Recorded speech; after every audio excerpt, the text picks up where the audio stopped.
Celebration time.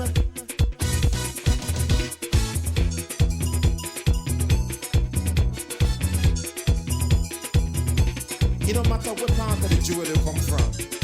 You da you and me da me. But guess what?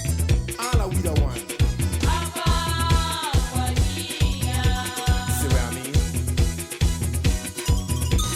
Jump and shout all over the nation. We're breaking out with a new creation. It's been too long, we've got to unite now. Time and space can't keep us apart right now. Unity, yes, you better know. Welcome to Belize Watch. Keeping our youths engaged can be a challenge at times. However, one group in the Toledo District has been working diligently to do so in the areas of agriculture, education, media, and sports. Love FM's senior correspondent, Paul Mahong, introduced us to the man at the helm of the organization, Jaleel Lino. We'll have that discussion following these words from our partners, B&E Charitable Trust, the National Gas Company of Belize, Shell Belize, and the Barry Store.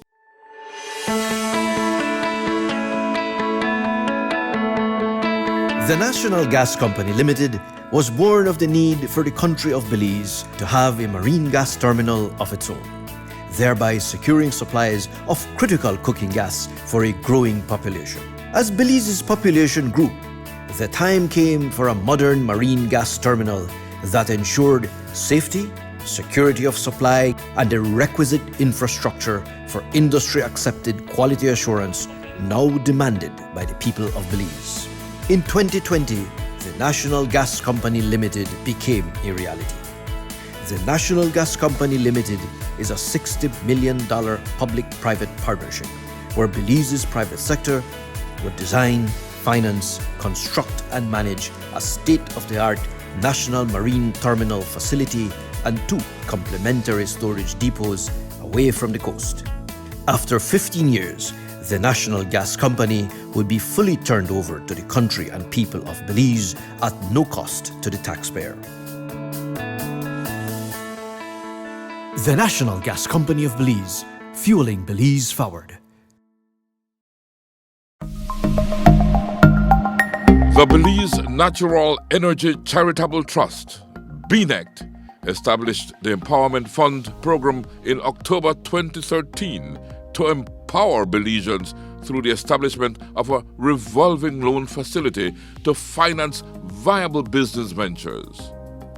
These ventures are to address a Belizean need as well as contributing to better communities in Belize.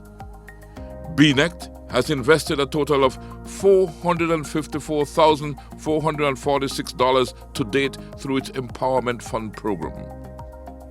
The Belize Natural Energy Charitable Trust, contributing to the education and empowerment of Belizeans.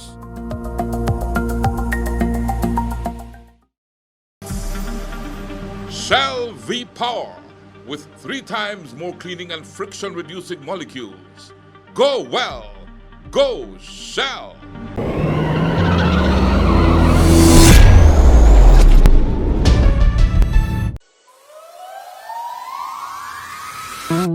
We are the Barry, offering you great products, good service, and of course, the lowest prices in the entire country. Visit us in Belize City, Belmopan, San Ignacio Cayo, Orange, and now in San Pedro, La Isla Bonita. The Barry. Get more? Be less.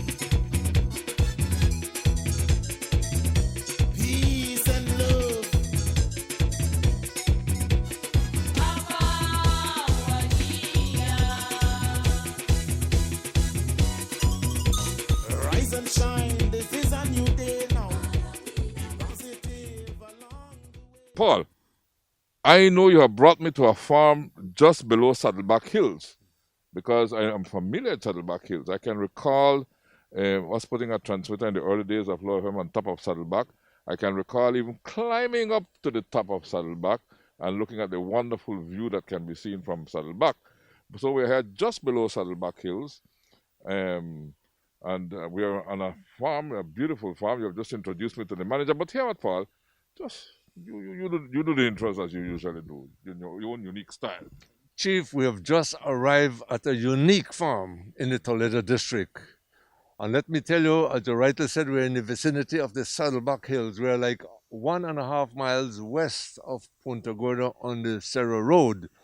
But we came upon a young man, a very motivated young man who has engaged, and he will talk about it, others into agriculture production and love of the soil. You mentioned about this lovely farm. You could smell the greenness of the farm, the rich green environment.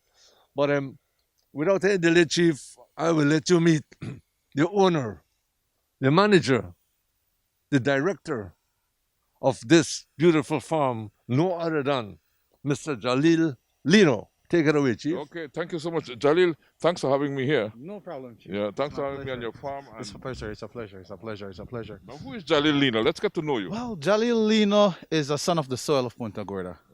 I'm currently 28 years old, and I am currently the chairman and co-founder of an organization called YADLIT. YADLIT.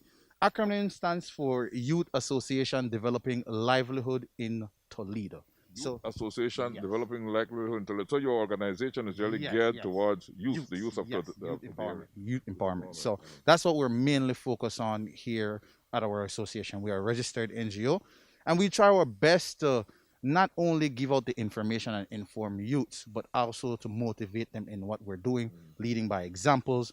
So yeah, Light has a lot going on right now, and we definitely plan on getting a lot done in the future. Now, as you can see here, you are at one of our main spots in what we do. This is our farm. We have several departments within YADLIT. We have agriculture, education, media, and sports. This is the agricultural part that we're situated right now. Agriculture, education, media, And sports. and sports. Oh, I'd like to give me an overview of what you do in each one of these. Yes. But what inspired you to do all of this? So when it came to like me and my friends, we decided that, you know what, we need to get involved more in things like agriculture. And when I did college in the US, and I was a part of an organization by the name of Next Gen Empowerment. And we used to do community work in New York. So when I came home, I'm like, you know what, guys, I have this idea that I wanted to do. My friends were like, you know what, we want to do the same thing as well. Let's partner up as youths and try to change the wave of how things are going on in our community. So we decided to come along. Our first project failed. We tried to build a greenhouse, but Punta Gorda rains a lot. Yeah. So we were just looking on YouTube, tried to build our first greenhouse because we wanted to actually do hydroponics, and then it didn't work out how we wanted to work out, but it did not demoralize us. After that whole project ended, we said, you know what? It gave us a little bit motivation, so we decided that, you know what? Let's go on a larger scale, just rather than just one single greenhouse. Let's see how we could start a farm. So as you can see right now, currently we're on our farm. Currently, this right here that is cleared is 3 acres. We have another 2.5 acres that is we're not utilizing as yet. But as you can see here, we have a lot of fruit trees that we just started planting last year. We started planting them last year. We have some plantains, we have some coconuts all around. But our main thing right now is what we're doing in piggery. We currently have a piggery over there whereby we don't only raise our pigs, but we also slaughter our pigs, package them, and sell them back to our community. And you say you involve the young people of the community. How Yes, many young yes, people are yes, involved in this So agricultural project? overall, that has passed through our organization, through either through employment or knowledge. We have over 40 that passed through, but consistently right now it's 7 of us. 7. Yes, On yes, a consistent yes, basis. on a consistent. Now, if one wants to join your program, how would the song go about So doing they that? would reach out to us because we said at this moment, you know what, we're not there yet where we could afford to pay to work. So we say, hey guys, if you want to volunteer on your free time, let's see how we could, yes, to learn. We'll see how we could assist you guys as well when it comes to maybe what you want to do in life. Then through that, we see which one of the programs that we currently have that you could fit in. Not only that, through the other organizations that we're involved with, see if they have anything that is going on in their area, whereby we could say, hey, you know what? We have these several individuals that are working with us. Do you have something like this? And if they do have programs that suits the individual, then we say, hey, you know what? Go to this organization. Like, for example, Tide is involved with us a lot. They assist us a lot. PGTV and Mr. Will, they assist us a lot. When it comes to ATO, they assist us a lot. So there's a lot of organization within our own community that actually assist us because they want to see us grow, because we're young, we're youth. So yes, they motivate us a lot. Yes, that is correct. But you mentioned other areas when in the introduction. You said arts and media and education. So maybe you could give me a little touch of each one of these areas. Yes. So sports. Right now we're partnered up with both the gyms here in Punta Gorda Town. Paying Fitness on the athletic side. Fitness. What we do is that we see what programs we could involve ourselves in when it comes to fitness, when it comes to youth. Because the thing is, the good thing about it, we all play sports. And a lot of us that are currently involved are around the same age. So probably we went to high school together or a little bit before and a little bit after. But the good thing about it is that since we all still are involved in sports, we try to see how we could put the youths onto things that we used to do. Like, hey, sports used to be a big thing, especially volleyball down south was a big thing. We're trying to get back involved and put fitness and health in front of what we're doing. So we focus a lot on fitness and in health with the two gyms that we currently work with and partner with Mr. Shaba and also Mr. Linsford Avila. They're both people of the soil, son of the soil in Punta Gorda as well, who want to see well within their community. Then we have media and we have education. Now, for education, we currently had several programs going on. We had something that we called a computer essential program. Now, what we did for this computer essential program was that we had people signed up.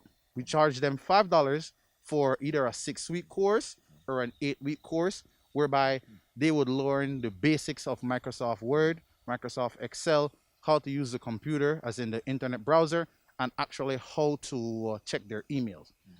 Since COVID happened, we believed that things were going to be a lot more virtual. So we were trying to put our community in a place whereby if things have to go virtual and you have to learn something in order to get a job, hey, these are the things that we believe that you would, these are the skills that we believe that you would know. So need to learn. So we did 2 programs and we had 6 graduates from those programs. And I said, hey, since we are a registered entity, registered NGO, you guys could put this in your resume and said, hey, you did this program with YADLIT, and now at least it puts you ahead when it comes to you applying for a job.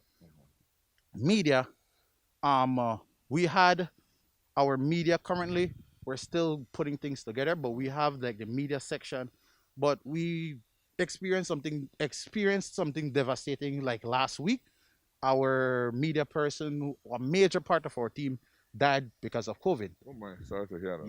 Yes, Mr. Marcel Palma, he was one of the teachers them at TCC. He also ran our computer essential course. So he was a major part of our community because he wanted to see development in what was going on. So he had the whole media house and we used to shoot all our shows. We have a cooking show called Cooking 101. Farmville Friday. Farmville Friday is the farm show. You see how you see all those bushes? Yeah. Good. So we showed our whole journey from when our farm looked like something like that to how it is now. So we took our whole country and people across the world through the whole experience of what we were doing and how we got it done, so that, hey, maybe other farmers look at it and they get motivated, or they see us doing something specific and they could reach out to us and say, how did you guys get that specific thing done? Then we could advise them as well. So rather than hiding the information, we decided to just put it out there in episodes whereby they could check on Facebook and see exactly, hey, you know what? These guys are doing something good. So, or these guys are doing something that I want to do. So I'll hit them up and see exactly how they got it done so that they could give me the knowledge as well. So it's a full package basically, because you're talking about education, which is drawing out from within the person, Yes. what the person would like to do with agriculture in this case, or learning computer skills and whatnot. You draw out what that person has, then you use the media part of it to promote Yes. That and is what is happening. Then you have Yes. the farm to have the Yes. foundation for the Yes. agricultural Yes. education. Man, So we're putting things together, and when we entered, that's the structure that you saw is what we're building our greenhouse. Large up to Mr. Will and Kopal Tree because they sponsored the greenhouse to us. Whereby now our main goal is to start sweet peppers and bell peppers. So we're doing more in agriculture so that we could sell these things to our community, but we're starting off slow so that by the time 10 years from now, 5 years from now, maybe 20 years from now, when we're well established, then our community could create more employment within our community. That would have been my next question about your sustainability plan. Yes. Because everything that we do needs to have a sustainability plan. It has to be sustained over a long period of time for it to be successful. So it seems that you have pretty much that in thought. Yes. So it's not just whereby, hey, we say if it doesn't work, we failed a lot of times. A lot of stuff we tried, we failed, but we just decided to just ride with the wind, persevere. Don't throw in the towel, because at the ending of the day, we have a main goal, we have a main objective, and that's to bring more employment, more education to our community. And hey, why wait on someone to come and say, hey, you know what, here you guys go, here it is, rather than sparking that from home, and then it's a trickle down effect to people within our community that they want to do the same thing, and that's how we could create more employment for our community. How has the pandemic affected you, and what sort of challenges you had to overcome during the pandemic? Honestly, the pandemic was a spark to everything, Oh, that, yeah. Really? because we saw the silver lining in the clouds, in the dark clouds. So we were like, you know what, this is something that we don't know what the outcome would be, but while everybody is sitting down trying to figure out when this pandemic is going to be over, let us work during the pandemic. So by the time the pandemic is over, we're well established, we're a well-oiled machine. So while everyone is on their downtime, let's work so that when things happen, we're just in the other phase of moving forward. There are some challenges, and the things when it comes to challenges are things are more expensive. Things got more expensive during the pandemic, especially when it came to building some of our structures, the materials, the cost of the materials. Prior to the pandemic versus now what we're going through the pandemic, some stuff doubled in price. So that was one of the main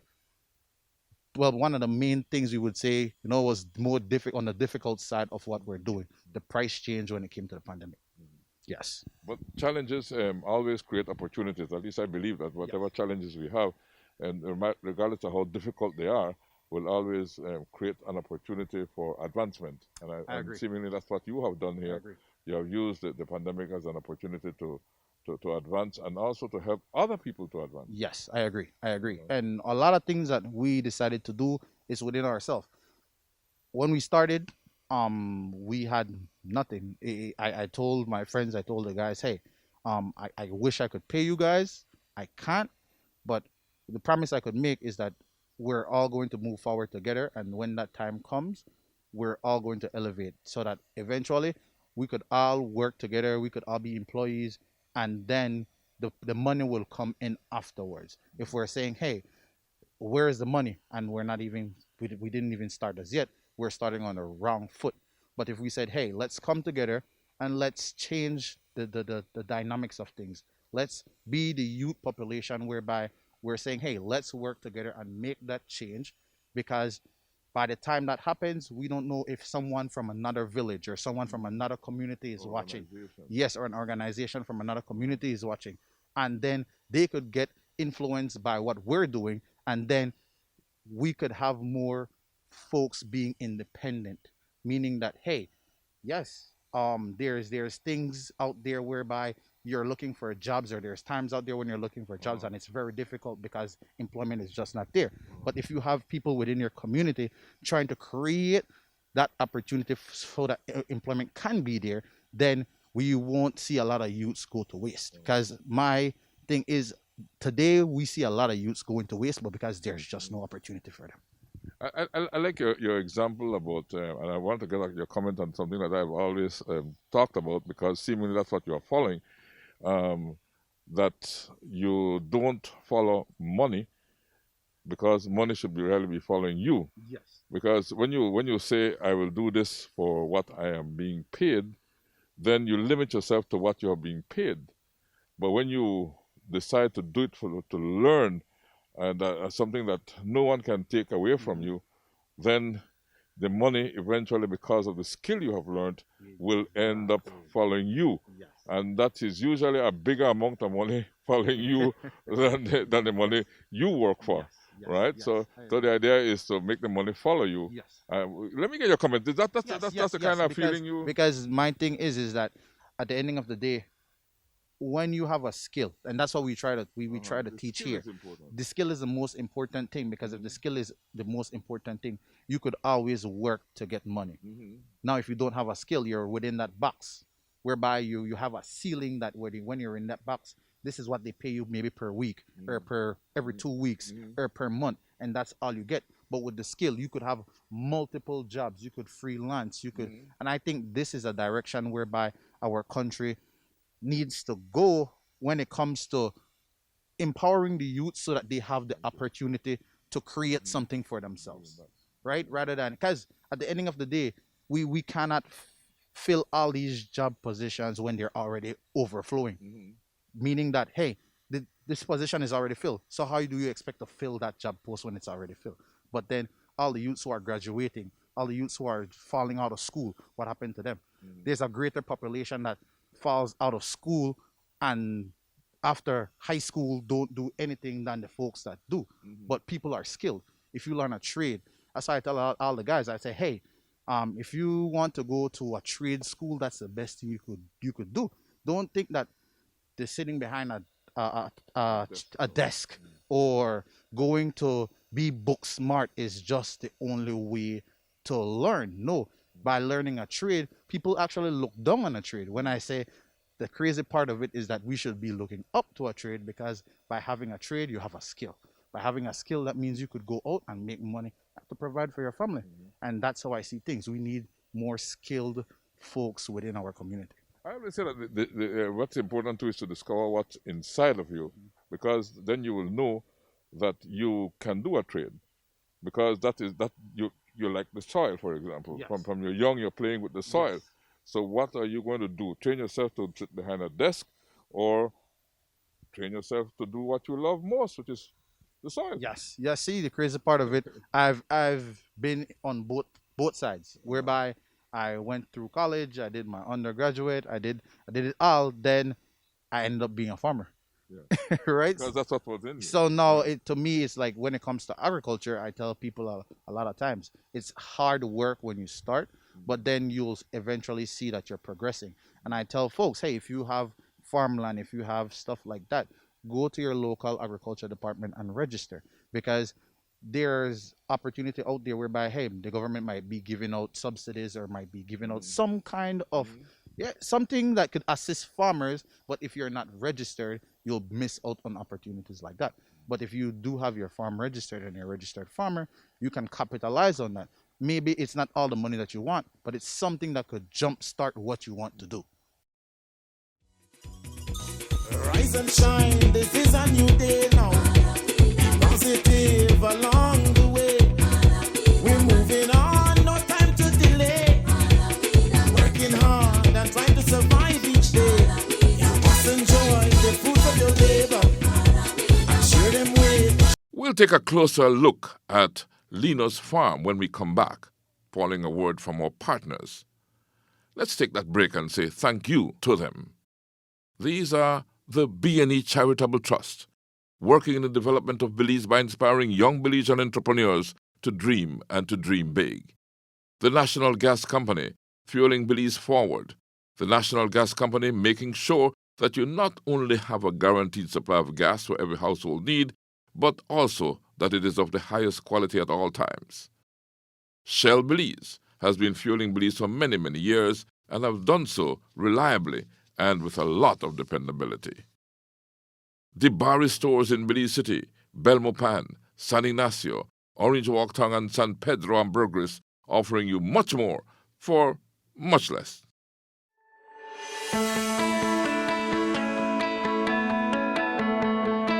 The National Gas Company Limited was born of the need for the country of Belize to have a marine gas terminal of its own, thereby securing supplies of critical cooking gas for a growing population. As Belize's population grew, the time came for a modern marine gas terminal that ensured safety, security of supply, and the requisite infrastructure for industry-accepted quality assurance now demanded by the people of Belize.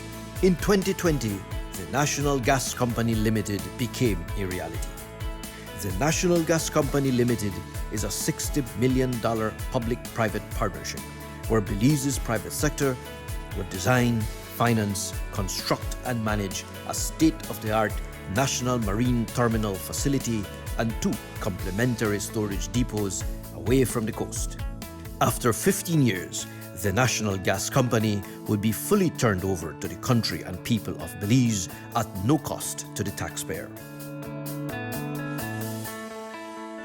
The National Gas Company of Belize, fueling Belize forward. The Belize Natural Energy Charitable Trust, BNECT, established the Empowerment Fund program in October 2013 to empower Belizeans through the establishment of a revolving loan facility to finance viable business ventures. These ventures are to address a Belizean need as well as contributing to better communities in Belize. BNECT has invested a total of $454,446 to date through its Empowerment Fund program.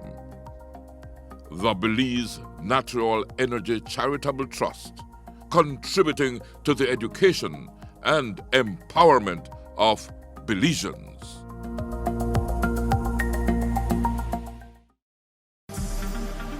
Shell V-Power, with 3 times more cleaning and friction-reducing molecules. Go well, go Shell!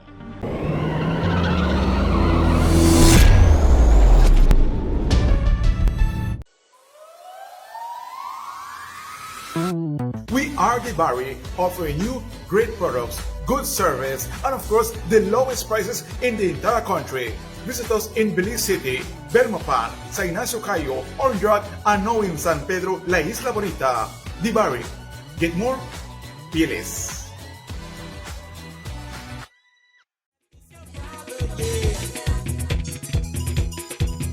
Share the love.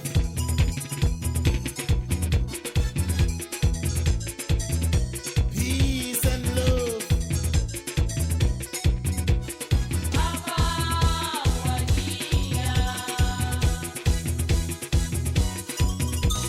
Rise and shine, this is a new day now. Positive along.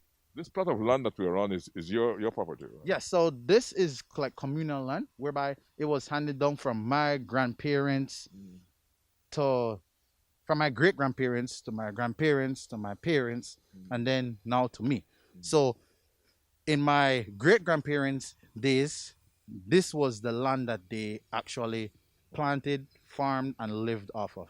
So they this was the when you say you're living off the land, they literally lived off the land where they had to come to farm, reap what they planted and stuff, then go back to the town and then cook. So this was what they lived off of.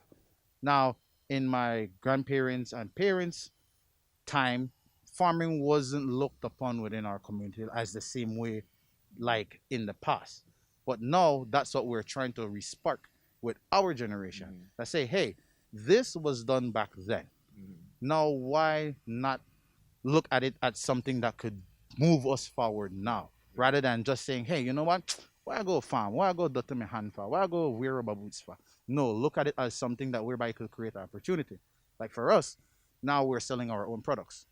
So because we're selling our own products to our community as well. They saw us from the start when we had nothing to now that we're actually going, stopping in front of their house and saying, hey, this is the X amount of meat that you ordered. Here it goes, properly packaged and everything. So now this is also us showing our community and youths within our community that something is possible. It might seem that it's not at first, but if you keep working on it, eventually you'll see the fruits of your labor.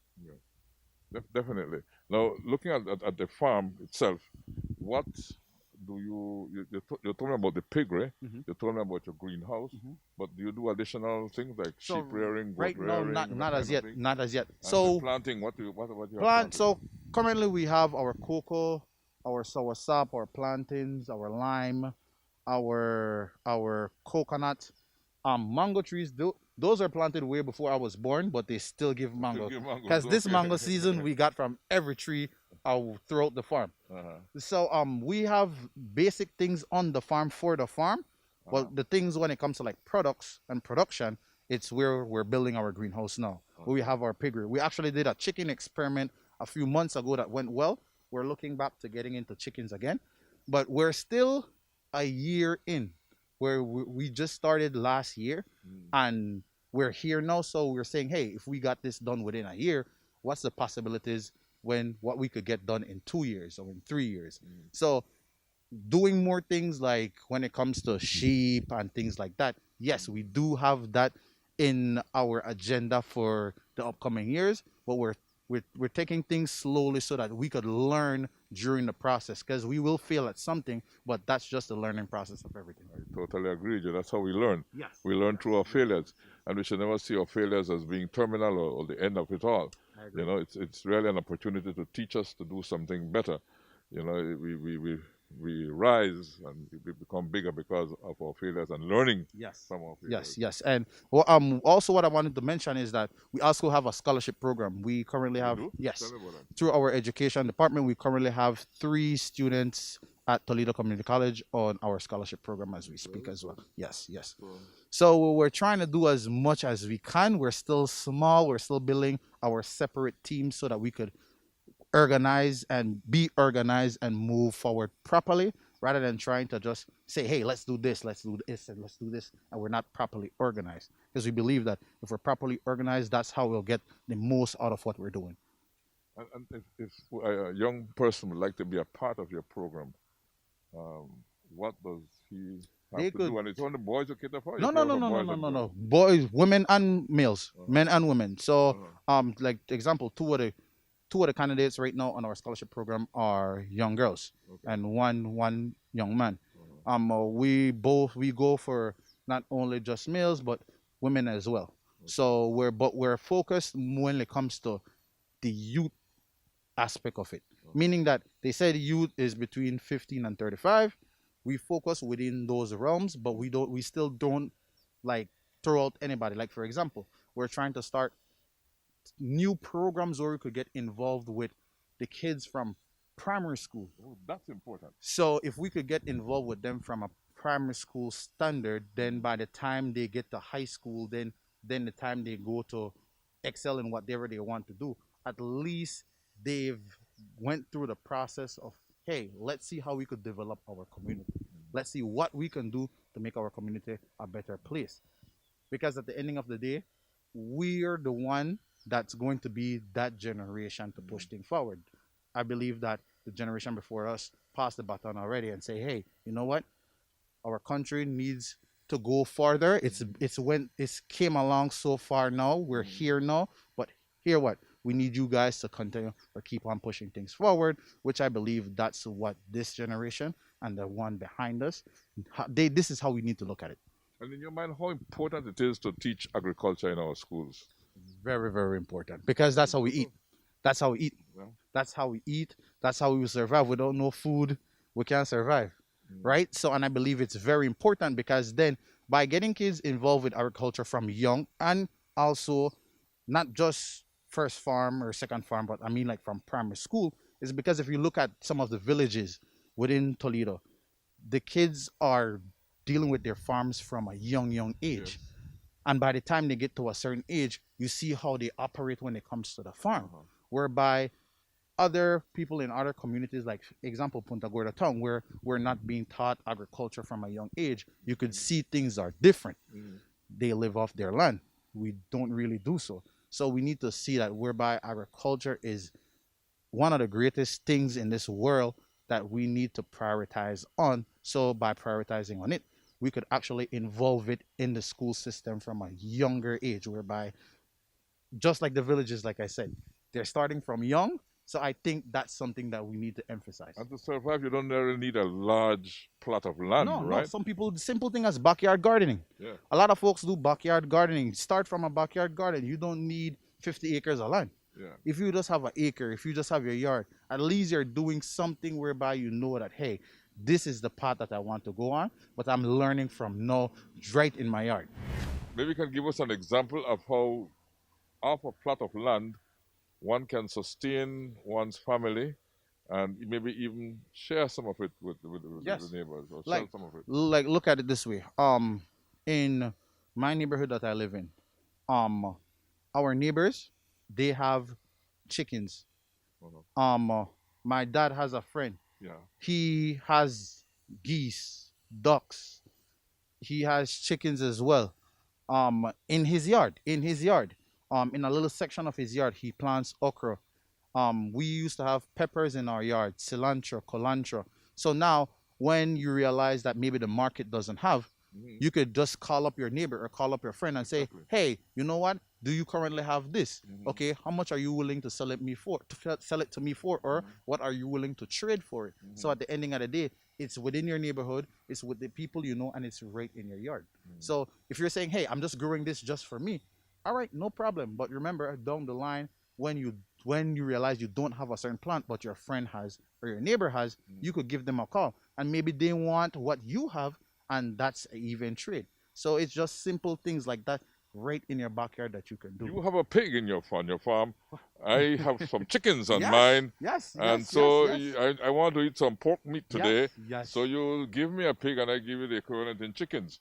And vice versa, And vice versa. and that sort of thing, you know. Vice versa. You have sour saps, and Yeah. I might have bananas, so Yes. we trade the Trade. sour sap for banana. Exactly. And, And we it's- could live together and happily like that, and especially- inexpensive. Especially in times like this, where it's COVID time, and then expect everything is going up, but we don't have employment like that. So when it comes to the cost of living, it's high. So now imagine you could trade goods rather than you have to spend. It's better for you, because I'm saying, because I do it. So we trade a lot of times with not only some of the local farmers, but some of our family friends that we know that have something that we want, and we have something that they want. We trade rather, because we will look at, okay, what we think the value of it is, so nobody's getting robbed, everybody has an equal opportunity. All right, then let's trade. Okay. Yes. Excellent. Now it's a year into what we're doing, and everything is still here, and it's actually getting bigger now, better. I remember when you first put this down, it wasn't even half the size of what we have here. But as we can see, when they said when you start a farm, 5 years, and then you will see everything when it happen. Yeah, it takes a while. Yes. Yeah, it takes a while for that seed to grow. But let's see what you have right here from where we are standing. This is cassava, right? Cassava, that's correct. Cassava. That's cassava. This And is then behind custard we have a apple. Custard apple. Yes. Then behind that we have coconut. Coconut. Yes. Then And then plantain, plantain. and then lime, Lime here. sour sap. Sour sap. Then up that side we have the cocoa Cocoa patch. patch. And then up more, that's where we have the pears, the avocado. The avocado. Yes, Yeah. yes, yes, yes. And I noticed you got more the cassava. Yes, cassava as behind patty on the edge. the Yes. edges, yeah. Yes, yes, Yeah. yes, yes, yes, yes, yes. What about the wonderful life that is in our forests around us? You see the baboons that come here every now and Yeah, then, so or a little deer creeping all out, the or all something like on the trees, holler monkeys are always up in the trees, up in these trees. Holler monkeys, we always have holler monkeys. Every now and again we see gimnuts running around here. It's around these times that you would see the toucans and the parakeets and stuff flying from tree to tree, just going all over. So it's a different life we see here. And especially since the hill, I wish we could have caught it right there, but especially since the hill is there, there's a lot of different vast animals within those hills and also within the farm, around the farm. And those animals on the hill do come down. Some of them, yeah, like the, or something yes, like yes, that, yes, yes, yes, yes. The only thing, knock wood, the only thing that we have not seen yet on our farm consistently is when it comes to snakes. We don't see a lot of You're lucky. snakes. Yes, exactly. That's why I say we don't see a lot of snakes when it comes to us dealing with our farms. Now, as you can see, a lot of chickens around. Chicken, yeah. They're actually a lot of them are actually for our neighbor on the adjacent side. But what happens is that the land is so rich that they always come here for breakfast, lunch, and supper. You have your own chickens as well, I take it. Yes. And the chickens do lay eggs. Yes, exactly. See, this is another thing when it comes to having chickens and then getting eggs and stuff like that. You could, our family friend, what we do, they have chickens, they have eggs. We want local eggs. We go to them, and that's how we get our local eggs. You know, I've heard it said that an egg from a chicken that eats organically from the ground itself is healthier Yes. than the egg that you would get from the store. Yes. Fed chicken. I mean the mass fed. Yeah, fed chicken. Yes, that is correct. Chicken. That is correct. That is correct. That is correct. And also that the meat is more expensive than the Yes, chicken you'll find yes. in the store. So per pound, where usually chicken you get at, if I'm not mistaken, 265, 270, 280 a pound. For local chicken, you're usually getting that between $5 to $6 a pound. Okay. So it's almost double in cost, but it's because they feed on the land, so it's more organic. So you pay for it because it's more organic. That is correct. That is correct. I know. I love a good caldo. I don't know about you. Yes. Exactly. So we had an operation that we were doing when I said we had chickens. We raised them locally, meaning that we had them, it was the broilers, the regular white broilers, and we just had them grass fed. Wow. And then it took a little longer. It didn't take the 7 to 8 weeks. We had them for like 10 weeks, but we were still able to see the impact or the difference when it comes to us having local chicken and raise them the local way versus that if we had them on the grain. Yes. Yes, that is correct. Also hardwood trees that you've left purposely, right? Yes. So we didn't want to, when we were plowing the land and moving things, as you can see some of the stumps and stuff, we did not want to move all the trees. We wanted to at least keep some of the trees because birds live in the trees. Like I said, when it comes to some of the howler monkeys, they feed from the trees as well. So we said we still wanted to leave something whereby they still have that habitat around whereby they could still feed. We'll take a break to hear from our partners and come back and wrap up our discussion with Jaleel Lino. Rise and shine, this is a new day now. Be positive along the way. We're moving on, no time to delay. Working hard and trying to survive each day. You must enjoy the fruits of your labor. And share them with your neighbor.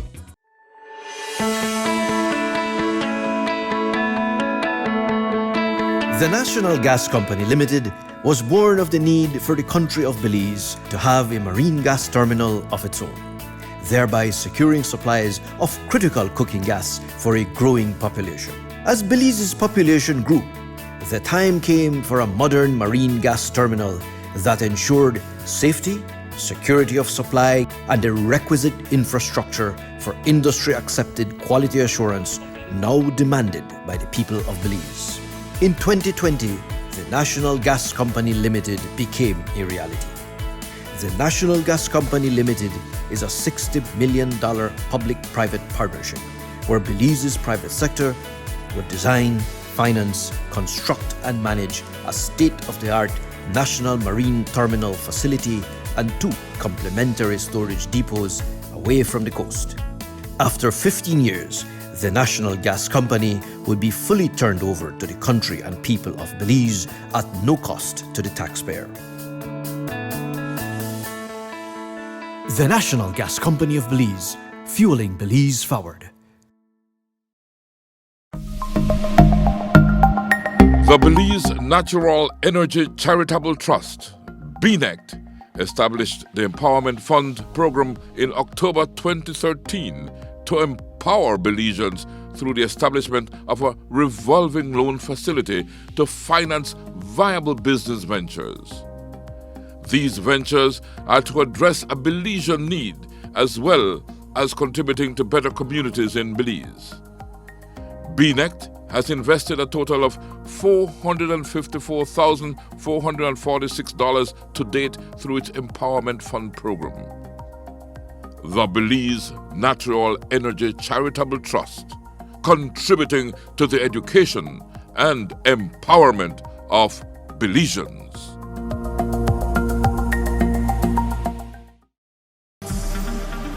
Shell V-Power, with 3 times more cleaning and friction-reducing molecules.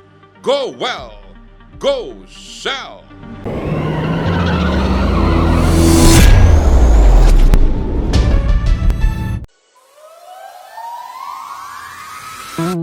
We are the Barry, offering you great products, good service, and of course, the lowest prices in the entire country. Visit us in Belize City, Belmopan, San Ignacio Cayo, Orange, and now in San Pedro, La Isla Bonita. The Barry. Get more? Be less. Rise and shine, this is a new day now. Positive along the way. We're moving on, no time to delay. Working hard and trying to survive each day. You must enjoy the fruits of your labor. And share them with your neighbor. You have done a lot of that for a 28-year-old, sir. I'm trying, Chief. I'm trying. And certainly you're doing great, you know. I'm trying. And the good part is that we have a team, and everyone on the team tries to do their part. So by them doing their part, that will allow us to actually move forward to what we're trying to do. And we're moving towards the piggery, no? Yes, this is the piggery. How you for water? Not looking at you. Where you get your water? So now we have a vat. You have a vat. This vat system, Okay. we have to dip right here, Chief. Oh, So for sanitation, no? yes, sanitation purposes. Let's do that. Let's just do that. I stand up in the whole thing. That's good, eh? yes. That is fine. So now the pandemic. Look how the pandemic worked, right? These gates. My dad decided that, you know what, he needs to learn something new. So he learned welding. And during the pandemic, he learned welding? yes, he learned how to weld. Wow. And he was the one that put together all the gates for the pen through his welding skills. Okay. Yes. All right. Yes. So now, these piglets, we have them for about 2 weeks now.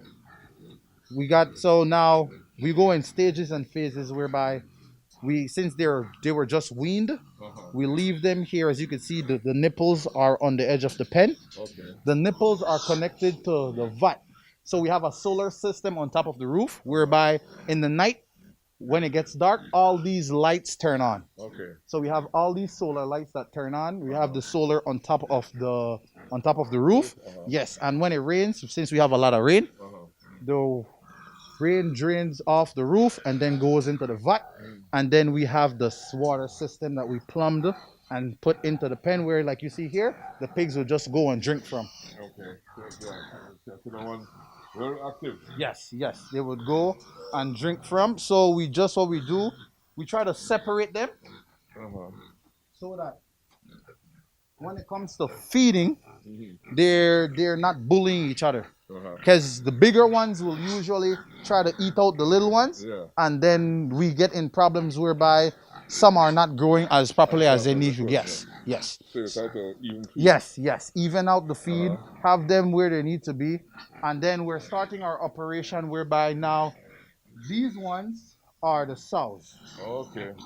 So this month we're just waiting that when they get properly in heat, we'll bring the one of the boars from one of the nearby farms, and then have their boar mate with our sow. And then what can happen is that throughout the piglets, we decide that, hey, you know what? Let's see, we share the piglets. That's another opportunity. Someone has a farm up the street. We have a farm here. Rather than spending, we say, hey, bring your boar. I have 2 sow. when they deliver, we could give you some piglets. So that's again trading rather than spending money, because no kind of money is being spent, but we're trading. It's an example of living together. You know, I help you, you help me. Each of us become our neighbor's keeper. Yes, You know, that kind of thing there. yes, You know, I by agree. working together. Yes, You know, I I like the spirit of it. Yes. And I like that you're training young people Yes. to We're trying be a part of this. You know. And right now, COVID is showing us that, hey, life is short. One, and two, it doesn't make any sense that we try to be selfish. Yeah, Especially in times like this, we need to figure out how we're going to help each other. that's right. Because That's that way it makes it easier for us to survive together and get through this phase of something that the world hasn't seen in I don't know how long. Not in my generation. 100 years. Exactly. So what we're trying to do is just teach that, whereby we could live together as a community, we can grow together as a community. That's So important. yes. So now, like I said, our acronym is YADLIT, but our slogan is where development and inspiration happens. Okay. Yes. Where development and inspiration happens. Yes. I could see that because you know I've enjoyed my visit here for sure.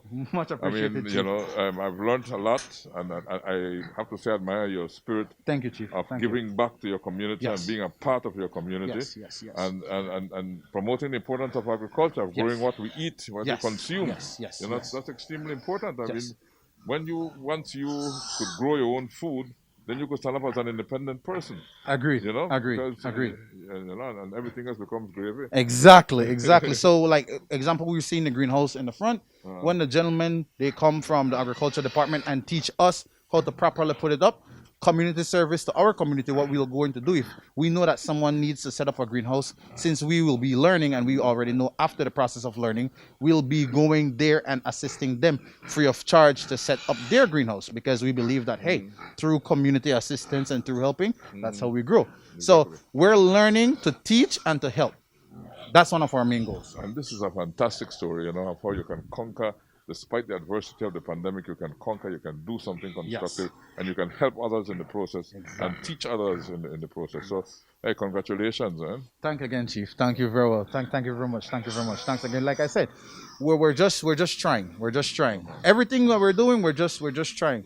We believe that if we can keep on trying, slowly we'll get there, because through trying, that's how we learn.